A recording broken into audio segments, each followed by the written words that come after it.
नमस्कार, मैं हूं अजय। फतेहपुर जिले के सदर कोतवाली इलाके में मामूली विवाद में दो पक्ष आपस में भिड़ गए।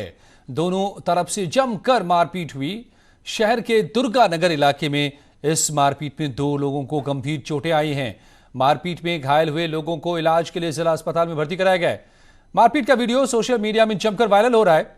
इसमें दिख सकता है कि किस तरीके से लाठी डंडे से लैस युवक एक दूसरे की जान के दुश्मन बने हुए हैं। ये वीडियो सोशल मीडिया पर वायरल हो रहा है। उसके बाद पुलिस ने मुकदमा दर्ज कर दो लोगों को गिरफ्तार भी कर लिया है। क्यों हो गया खून सवार? इनके ऊपर फतेहपुर में लाठी डंडों से पीट पीट कर किस तरह से बेसुध कर दिया है एक शख्स को, यह भी देख रहे हैं आप। जान लेने पर आमादा। दो लोग गंभीर रूप से घायल हो गए। दो पक्षों के बीच में जमकर चले लाठी डंडे फतेहपुर में।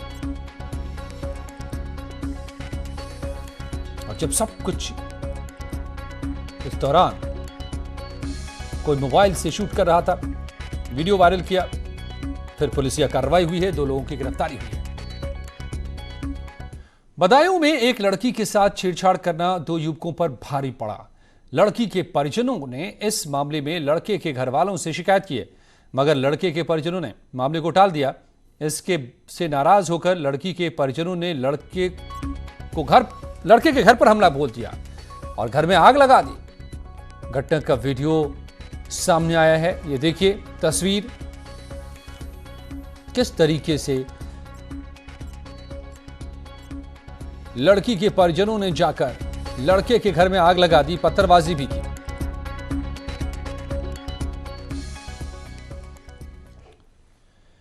और गाजियाबाद के गोविंदपुरम इलाके में एक एटीएम में सांप घुस गया। जे ब्लॉक की मार्केट में बने आईसीआईसीआई बैंक के एटीएम में सांप घुसने से लोग दहशत में आ गए।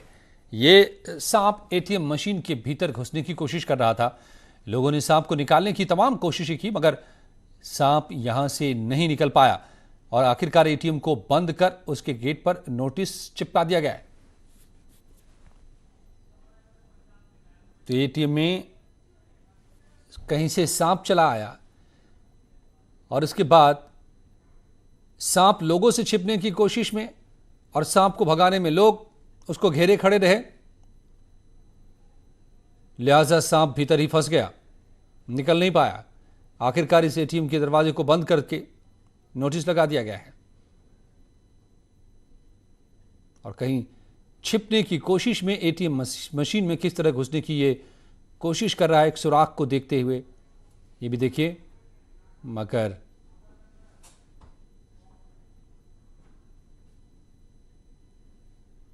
इसमें भी जगह ना काफी थी सांप के लिए। काफी देर तक ये सब कुछ चलता रहा। जाहिर है जो लोग तस्वीर देख रहे थे इस वक्त यहां मौजूद थे, सभी में दहशत थी। ये गाजियाबाद के गोविंदपुरम इलाके के एटीएम की तस्वीर है। काफी देर तक लोग सांप को निकालने की कोशिश करते रहे, मगर कामयाब नहीं हो पाए। अंत में एटीएम के गेट को बंद कर दिया गया और वहां पर नोटिस लगा दिया गया कि इसका इस्तेमाल फिलहाल कोई ना करे।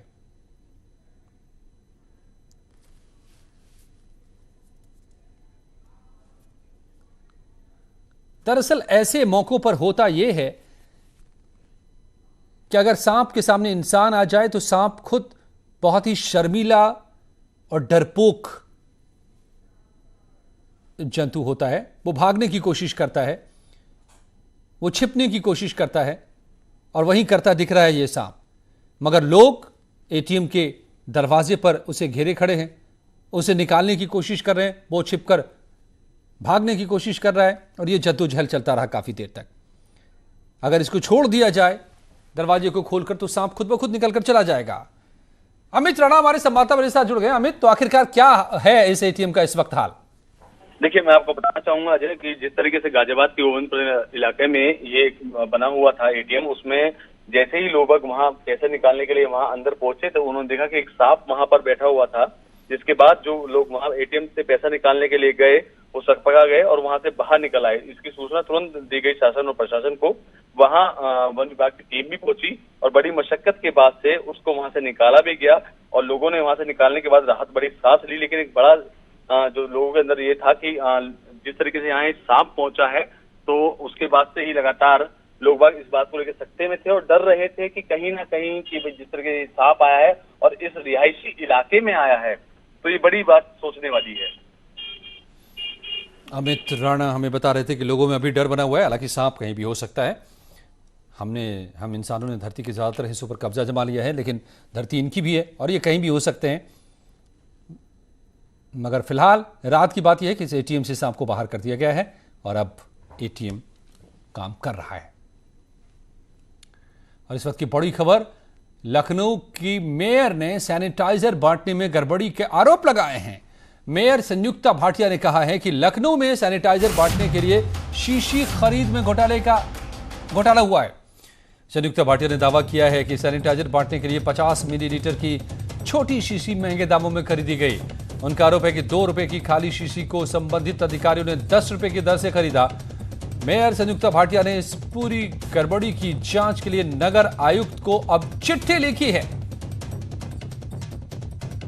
कोरोना में घोटाला, आरोप यही है और वो भी मेयर का अधिकारियों के ऊपर।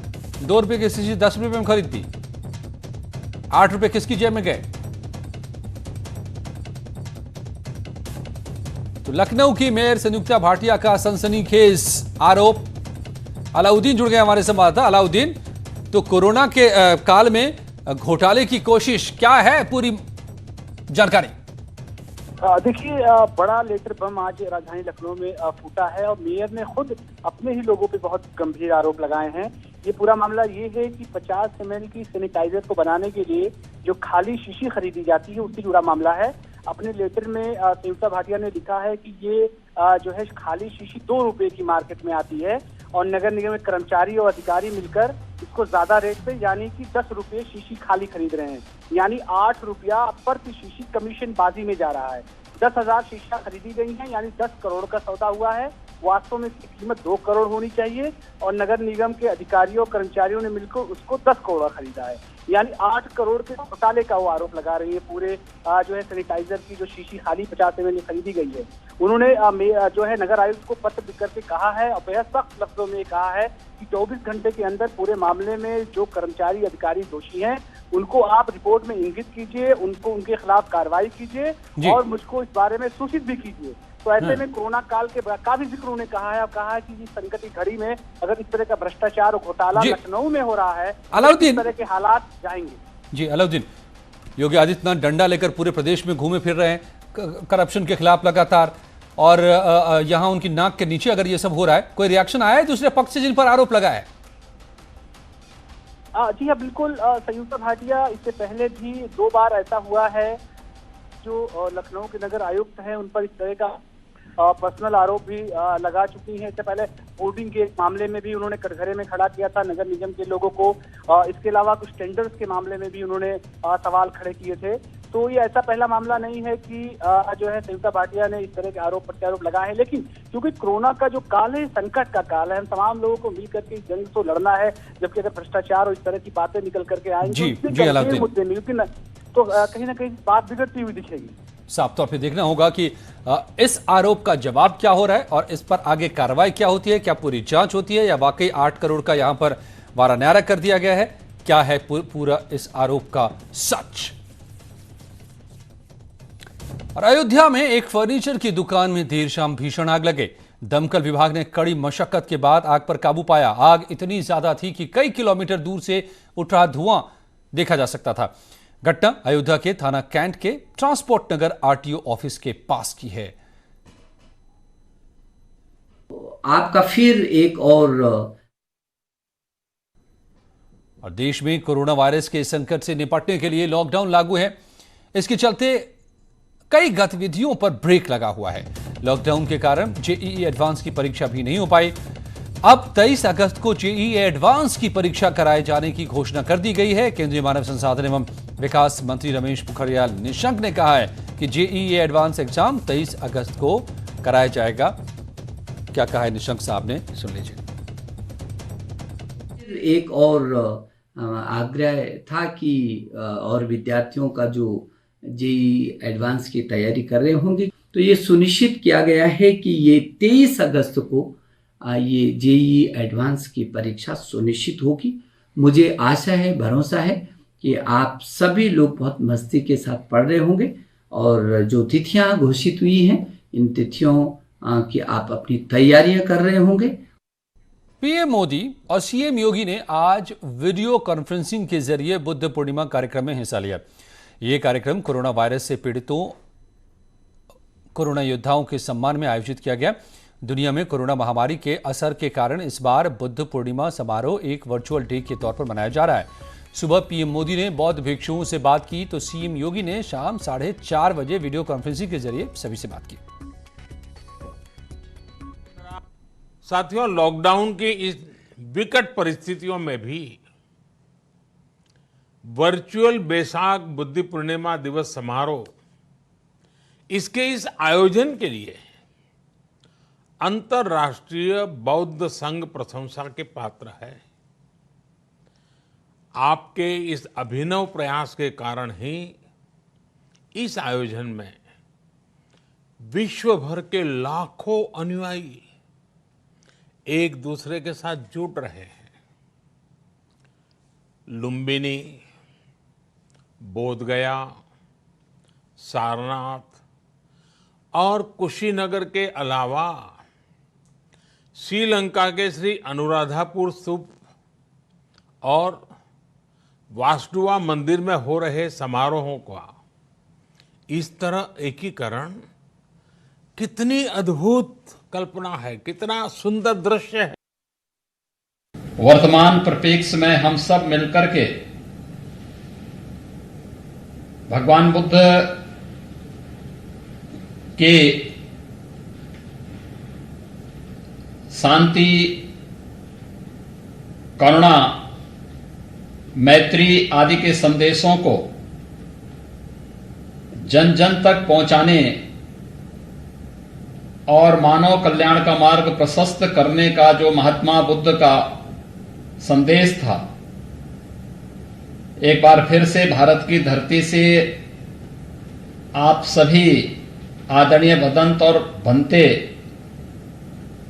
दुनिया तक पहुंचाएंगे। सीएम योगी ने आज नेता प्रतिपक्ष राम गोविंद चौधरी को पत्र लिखा और पत्र के जरिए बताया कि राज्य सरकार श्रमिकों को राज्य में लाने के लिए क्या क्या कदम उठा रही है। साथ ही इस चिट्ठी में डिटेल रिपोर्ट एक तरीके से सीएम ने नेता विपक्ष को भेजी है और कहा है कि इस कोरोना से निपटने के लिए प्रदेश सरकार ने कौन कौन से अब तक कदम उठाए हैं, उसका पूरा ब्यौरा दिया है विपक्ष को। सीएम योगी की चिट्ठी, सीएम योगी ने इसमें लिखा है क्या क्या, ये भी जरा बड़ी बातों पर गौर कीजिए। 600 बसों से राजस्थान एमपी से मजदूरों को वापस लाए, ये लिखा है कि प्रवासियों को निःशुल्क घर तक पहुंचाने में हम सक्षम हैं। सीएम ने कहा है कि कोरोना से निपटने में सरकार पूरी तरह से सक्षम है और राज्य में 42,000 आइसोलेशन वार्ड बेड की सुविधा जुटाई गई है।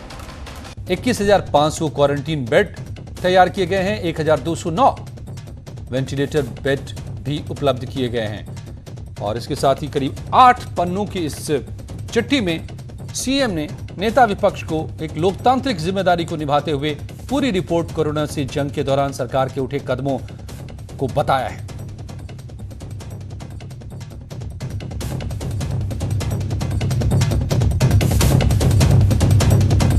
सीएम योगी का नेता विपक्ष के नाम खत। और देश भर में तेजी से बढ़ते कोरोना मामलों के बीच में एम्स के डायरेक्टर के एक बयान ने सबको चौंका दिया है।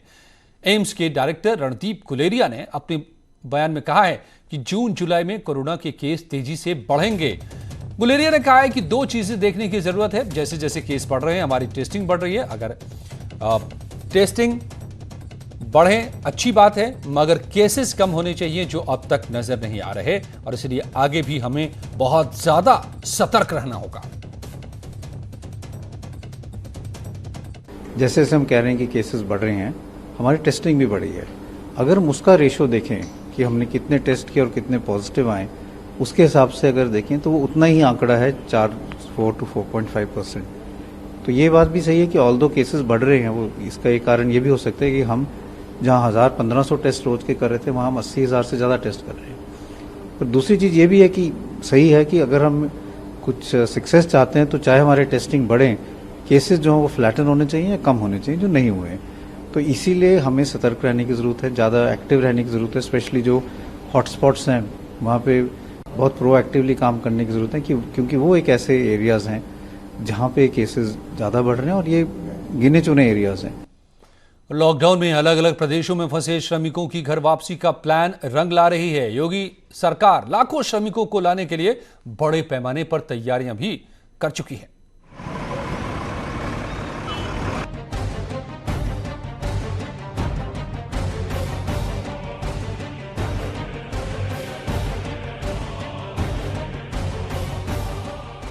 कोरोना महामारी के दौरान लॉकडाउन में फंसे यूपी के प्रवासी श्रमिकों के लिए योगी सरकार का महा ऑपरेशन जारी है।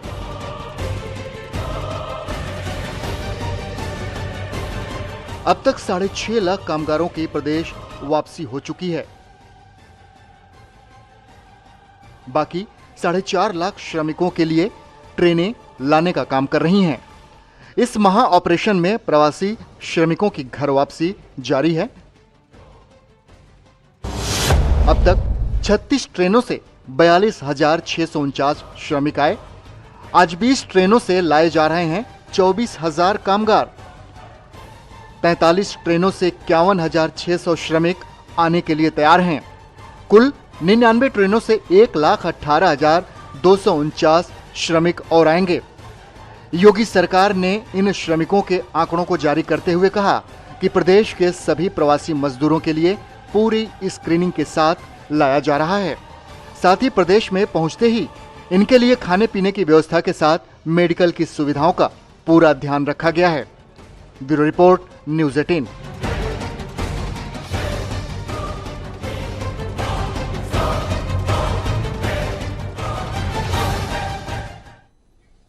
और अपर मुख्य सचिव अवनीश अवस्थी ने आज मीडिया से बात करते हुए अब तक यूपी लौट चुके और आने वाले प्रवासी मजदूरों के आंकड़े भी गिनाए।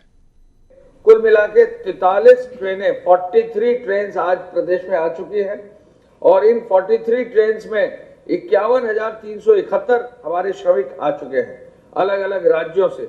आज ही 12 बजे से पहले 13 ट्रेनें और आने वाली हैं। लगभग 15,500 15,600 श्रमिक और आएंगे और लगभग 43 और ट्रेनों की अनुमति आज हम लोगों ने दे दी है और निरंतर हर घंटे हर 2 घंटे जो है अन्य प्रदेशों के जहां से भी प्रस्ताव आ रहा है उनके ट्रेनों की अनुमति दे दी गई। आज से जो है रोडवेज की बसों से राजस्थान से लगभग 10,000 लोग उत्तर प्रदेश से वहां जाएंगे और 10,000 लोग जो है राजस्थान से विभिन्न जनपदों तक पहुंचेंगे। तेजी से बढ़ते कोरोना के मामले चिंता का विषय हैं और हालत को भांपते हुए केंद्र सरकार ने तैयारियां बड़ी शुरू कर दी हैं। सरकार अब रेलवे स्टेशंस पर रेलवे आइसोलेशन कोच बनाने का बाकायदा गाइडलाइन लेकर सामने आई है। बड़े खतरे के लिए बड़ी तैयारी, रेलवे कोच के इस्तेमाल पर गाइडलाइंस जारी। 215 रेलवे स्टेशंस को सरकार ने किया चिन्हित। मौजूदा स्थिति का अंदाजा इस बात से लगाया जा सकता है कि देश में कोरोना पॉजिटिव मामलों का आंकड़ा 50,000 के पार पहुंच गया है और ये एक बड़े खतरे की ओर इशारा भी है। और इसी खतरे को देखते हुए केंद्र सरकार ने भी कमर कस ली है।